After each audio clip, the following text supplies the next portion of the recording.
born again in every instant. So we could talk a little bit more about holic, and there's a synonym to that. Actually, it's a musauer or munauer? Musauer. We did work with musauer earlier, but it is about the same meaning as halik. And now that we're thinking of the creative process also, as we are studying today this week,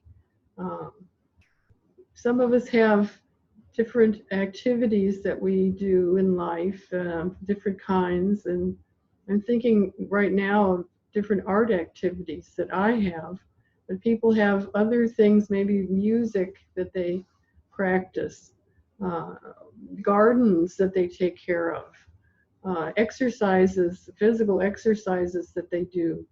And this is all a fashioning of different kinds. The benefit is not always in the actual garden or in the piece of art or music. The fashioning has to do with also, well, this resurrection body, but on the way to that, it has to do with that hema, that energy, that creative energy of the heart. If you think about repeating something over and over again, maybe sewing something, and it's something beautiful and you love the cloth that you're working with, and it just has a very warm and comforting feeling to keep repeating this activity, whatever this is, or digging in the ground and digging in the ground again, and each time you dig you feel your heart expanding and strengthening, and you feel this kind of fire within your heart, closening to the divine in what you're doing.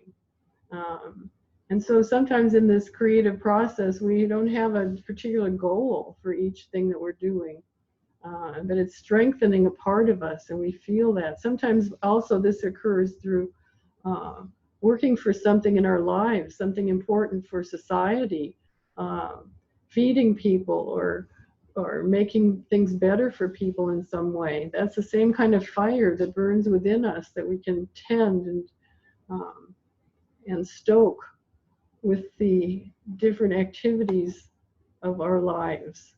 So again, it's not the product necessarily.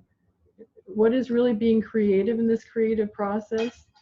It is this divine divine human that has come into life, that is being fashioned. It's you could say that resurrection body that's being fashioned.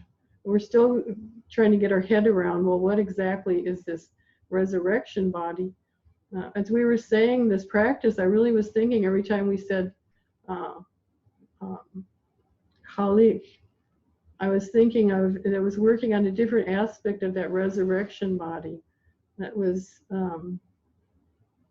it was being formed through that hema, that ardent desire that somehow was, it was almost like, here, find me here, God. I find you here, God. Here is our relationship once again.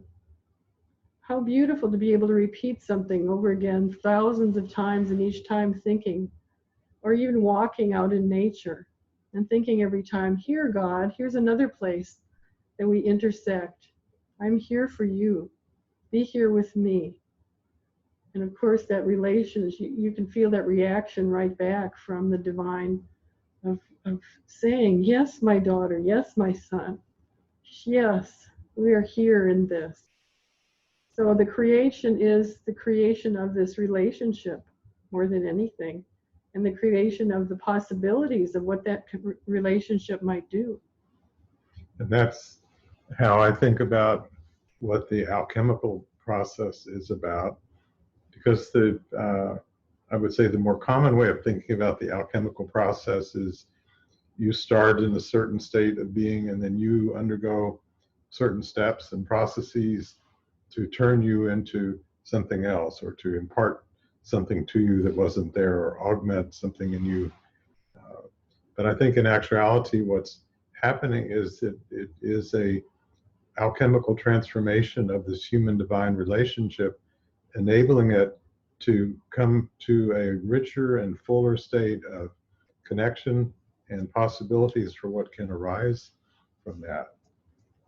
So again, now we're weaving together some concepts and principles we've been talking about, and one of them is what we call relational unity. It's not being in a dualistic state with what you're experiencing, not feeling yourself as separated from what you're experiencing, and it's also not you disappearing into what you're experiencing, into a state of just pure unity. It's a state of, we could say, co-presence, co-circulation, just a really rich interfacing in what we're calling the Barzakh, where there's a greater and greater capacity for intimacy.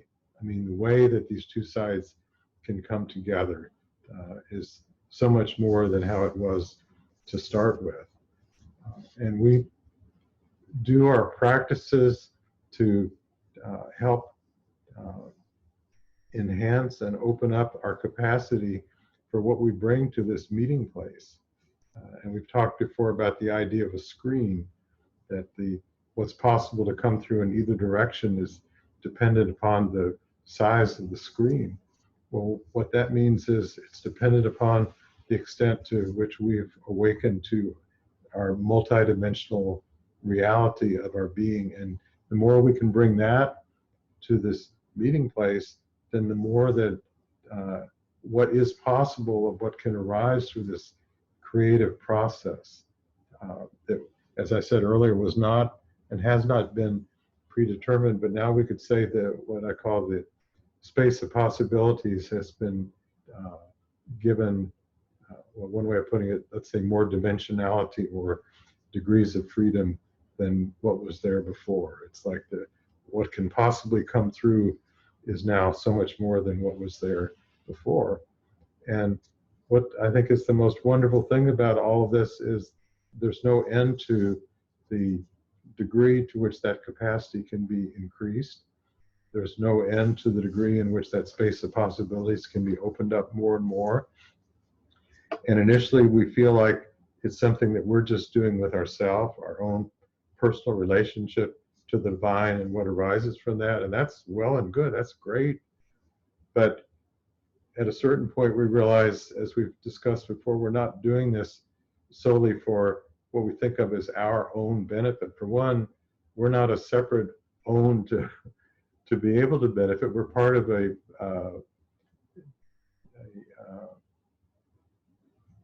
multi-expression of the divine in manifestation that is unique in each of us, but we are also so deeply interconnected with every other part of the divine in manifestation. And now what becomes possible, to the extent that we establish these, you could say, crossways relationships with what we experience on whatever level that we're on, what we experience that's transcendent to that, in the 4 directions of meditation we've talked about before. It just opens up it's never going to be done, and I say thank God. Okay. And so let's talk a little more about the creative process. We've usually thought of it in terms of the manifest being creating something.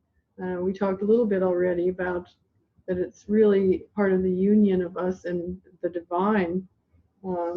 And if we say a little bit more about that, it's actually also bringing something from a higher realm to manifestation. Sometimes we think, well, it's an idea I had in my mind, and then I brought the materials together and I created it, and that now it's in the material world.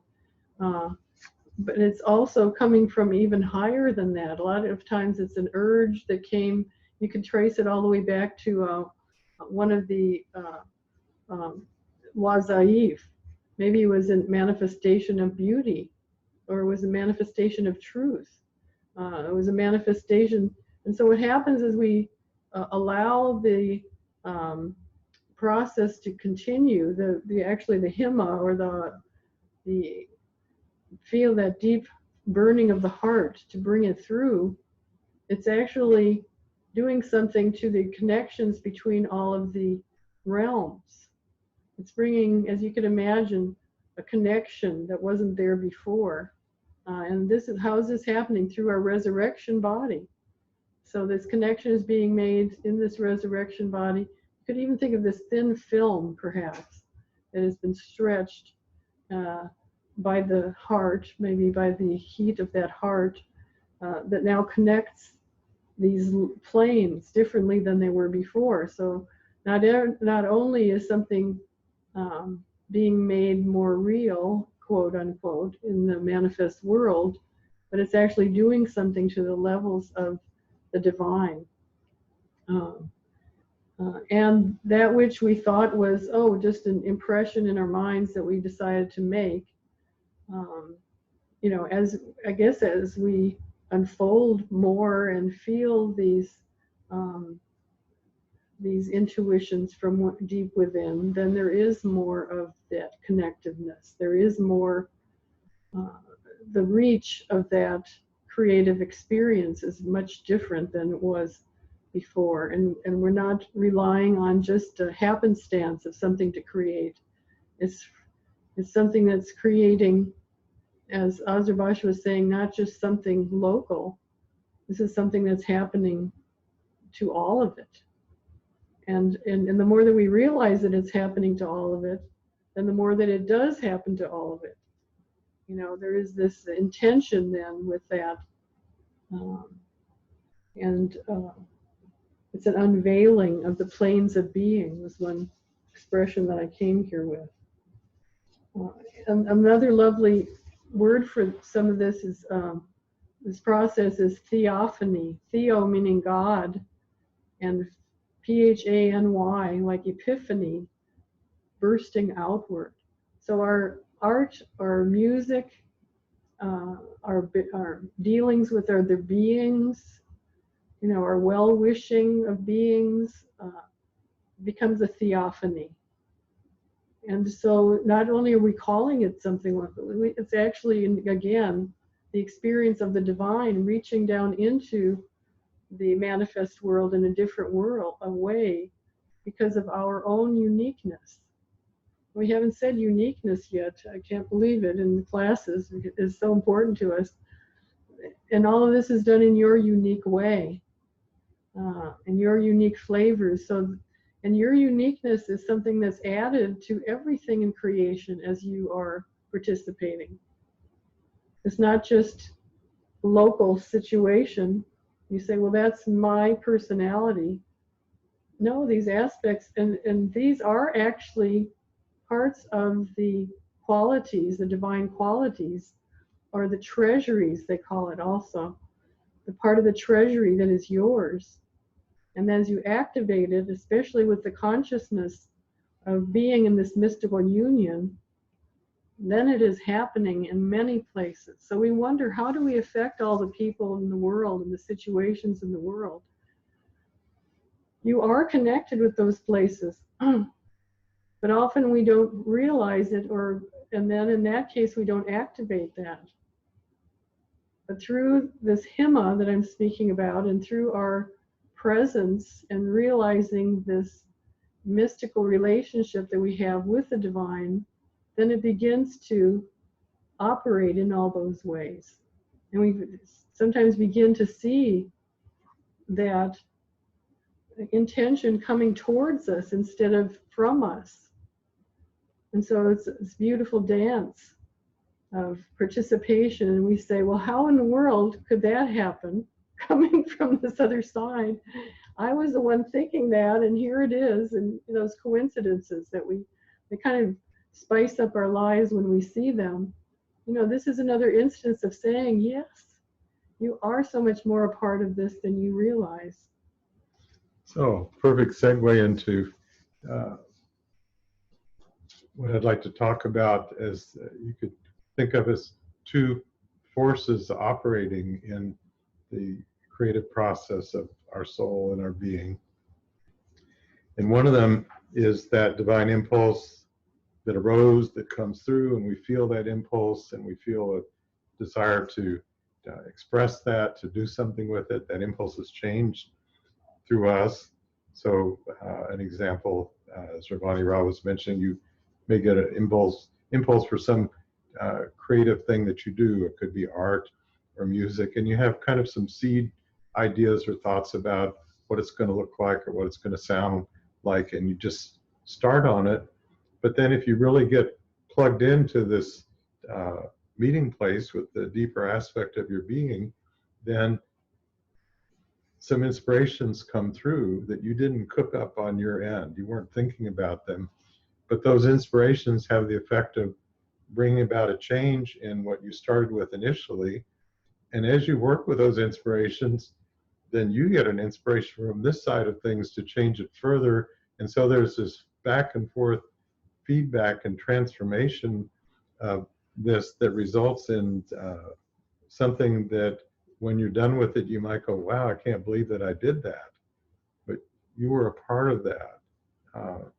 I'll use myself for an example. The book that some of you have probably seen, Upgrading the Operating System of the Soul, which I published many years ago in 2004, I'll go back and look at parts of that and go, wow, I can't believe that I wrote this. I mean, it's like some really deep ideas that even now when I look at it, I really have to put some energy into studying and unfolding what was in there. And the content of that book was not something that I just sat down and thought, okay, I'm going to write a chapter on this or that. It was all coming from a state of inspiration. And I'm sure many of us that do creative things in many different fields and areas feel that our work arises from that.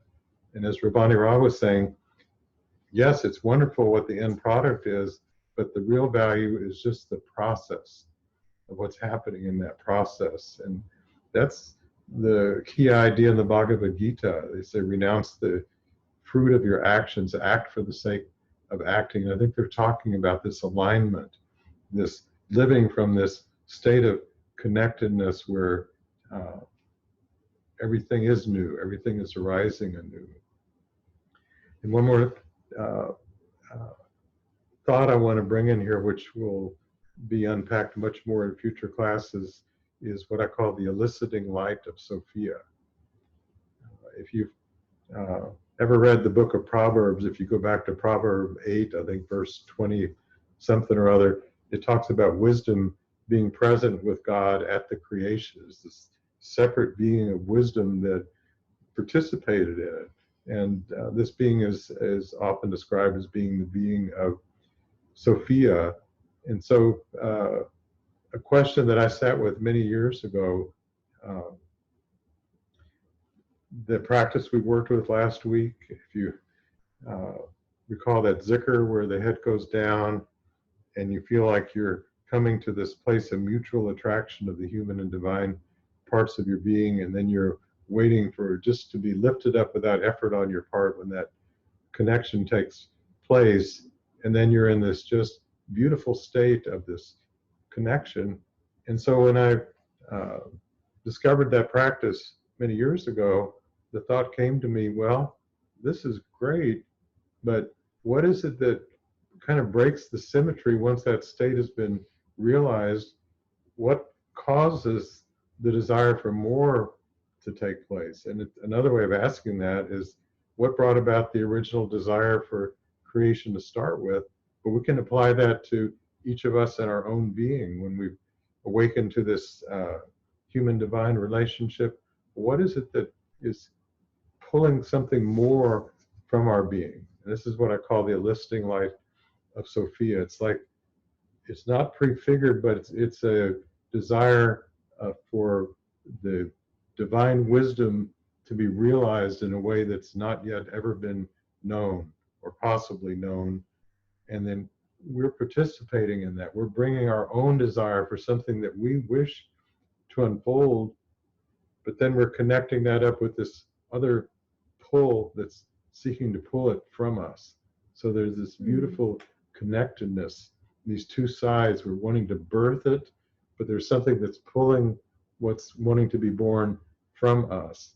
And this is a relationship I would say I've been exploring for years on end, just this relationship with Sophia, uh, and something beyond there's like the cosmic archetypal Sophia, but just like even Arvi talks about the personal Lord or personal angel, I feel that each of us has a personal relationship with our way of experiencing what Sophia is, and what arises from that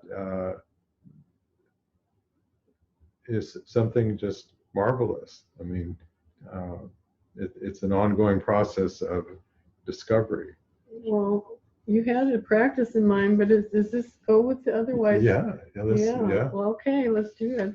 So, so this is another combination of three wazifas. It's related to the initial practice. So here, it's kind of like we had the broad picture of the beginning, refashion things, resurrection body.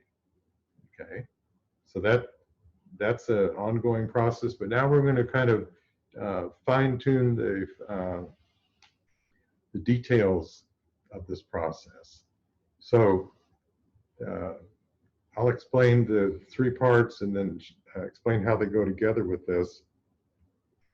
The first is muid, M-U-I-D, which means restoration. It's bringing back to the original undistorted, pristine state. So if it's an illness, it's returning to a state of health. If it's out of balance, it's returning to a state of harmony, which is wonderful. You might think, well, that's good enough for me. I'd like to, and in spirituality, that's often in the major traditions been thought of as that's what it's really all about. It's just getting back to that pristine state of being before we got into the messiness of existence. Okay, well, our branch of Sufism has a little different take on this. So the in-between step is Jabbar, J-A-B-B-A-R. Jabbar means the bone setter, literally. Like chiropractor. Yeah, but it really means to make something adamant. It's to fix it so it doesn't slip back to how it was before. So if it's a return to this state of wholeness and health, it's like, okay, we're going to really make this strengthen so it doesn't slip back to the distorted form. But that's not the end of it. The third part of this is muid, M-U apostrophe I-D. I mean muhi, I'm sorry, M-U-H-E-E. Muhi means the transformation. It's like, well, it's been restored. Great. Now what? What do you want to do with this divine creative process of your soul? What's going to be transformed and brought forth now that you become capable of participating in this process? So it's muid, ya muid, restoration, ya jabar, make it adamant, and then ya muhi, bringing about the transformation that occurs uniquely through you. So let's do this together. I'll say it out loud and then join with me and see if you can really feel this happening. So if you have something out of balance in you, tension or even some part that's not healthy, see if you can think on weed that it's being brought back to a state of health and balance. Jabbar is just being set. It's not going to, like the steel that's been tempered. It's not going to go back to how it was in the out of balance state. And then Ya Muhi, that transformation. So, Ya Muhi, Ya Jabbar, Ya Muhi, Ya Muid, Ya Jabbar, Ya Muhi, Ya Muid, Ya Jabbar, Ya Muhi, Ya Muid, Ya Jabbar, Ya Muhi, Ya Muid, Ya Jabbar, Ya Muhi, Ya Muid, Ya Jabbar, Ya Muhi,